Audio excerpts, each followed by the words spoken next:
Why am I on YouTube? It's a good question. Was 2020 really that bad of a year?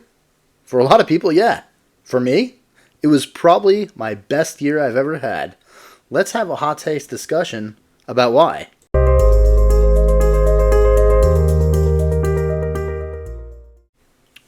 So clearly this is going to be kind of a different discussion. It's not a normal hot takes discussion, but I wanted to talk about why I'm on YouTube and why 2020 was actually my favorite year I've ever lived.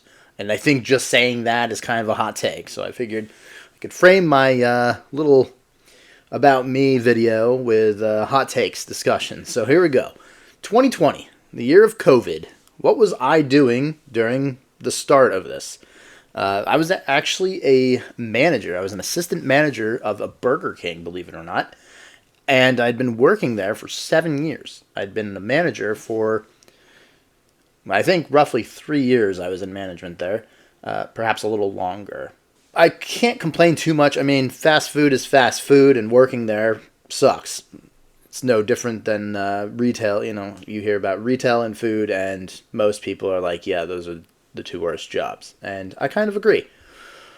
But I was making enough money, and I decided I'll just stay here until I graduate college, and then I'll use my college degree to get a job that I actually wanted.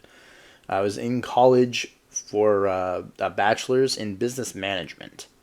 And it just so happened that I graduated. I got my bachelor's degree right in the spring of 2020. But when COVID happened and I was working the upper management of my particular franchise, they kind of screwed us over.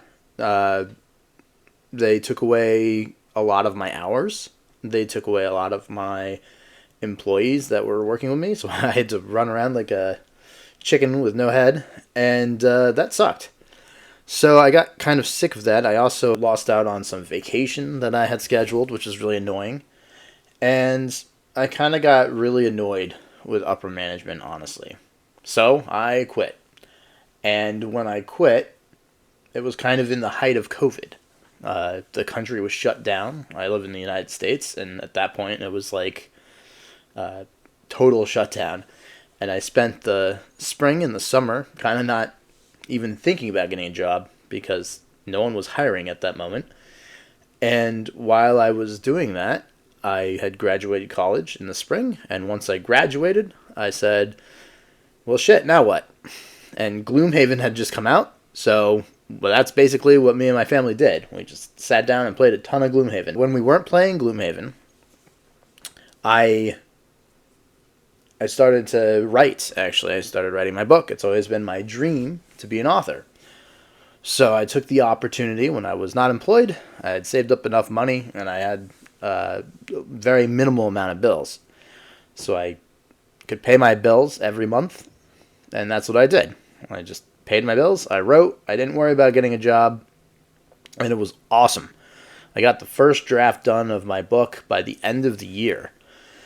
And actually, ironically, this all worked out pretty well because while I was writing my book and while COVID was around, my dad lived here still, and he had, he has dementia, and he was getting pretty bad around the house. And my mom and my dad were both in a really bad car accident, and my mom has had lingering effects from that. So she kind of can't do a lot of the stuff that she used to be able to do.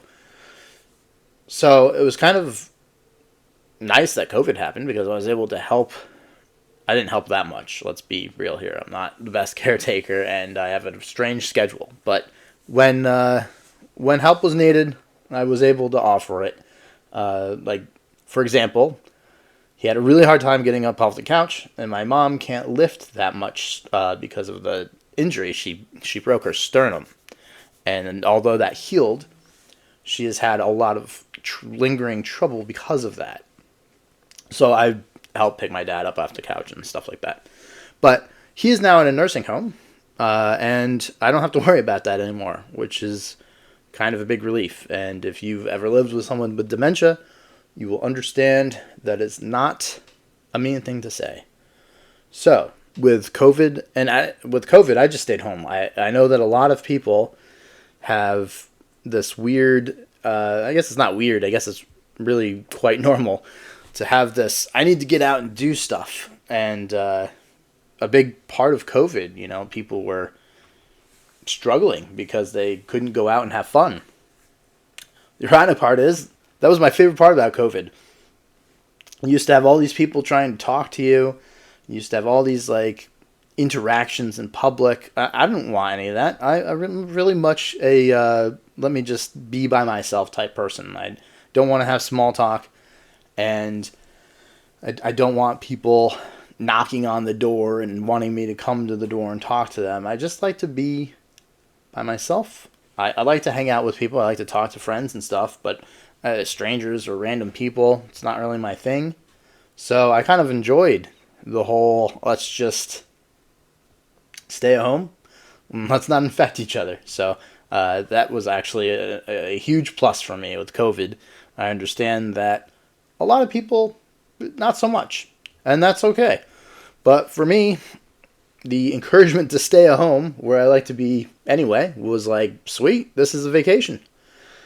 And all of that led up to the publication of The Trials of Ashmount, my novel. And I put that out there and joined Twitter, which was a platform I had zero familiarity with. I actually avoided Twitter because I was like, ugh, that's a cesspool I don't want to get involved with. But actually, the book community is super helpful and awesome on there. So I don't have any regrets about Twitter. And I'm so glad I joined it because it really helped get my book out there. But in addition to book Twitter, there's also the YouTubers that review and read books, booktubers. And I kind of got really involved with that too, not personally, I guess, but I consumed a lot of that content. I befriended a lot of those people because I wanted to get my book out there, so I would send them my book, and some of them read and reviewed it, and that was awesome. But in addition to that, I also started streaming on some of their channels. So we'd talk about my book, we'd talk about me as an author, we'd talk about other content that I recently did a House of the Dragon stream every week with Steve Talks Books, and I learned that I really like streaming, and that's how I actually came to be on YouTube. And because I like streaming so much, I wanted to do it more regularly. But I don't know anyone that regularly streamed that would want me on regularly, right? Because usually each person has kind of their own thing. And so I figured I'll start my own channel so that I can stream whenever I want about whatever I want. And that's why this channel exists. So in addition to weekly videos, I'm really hoping to start streaming soon. I need to figure out how to get that to work properly. But anyway, let me know in the comments below why 2020 was the worst year possible for you. Or maybe, like me, you actually liked it. And if you didn't, that's okay. And I understand why you didn't like it. I love 2020. I was able to start on so many of my dreams, and it was awesome. And I'm just hoping to continue it in 2023 and on. So I think that'll about do it. Please like and subscribe, and we'll talk to you in the next one. Thanks.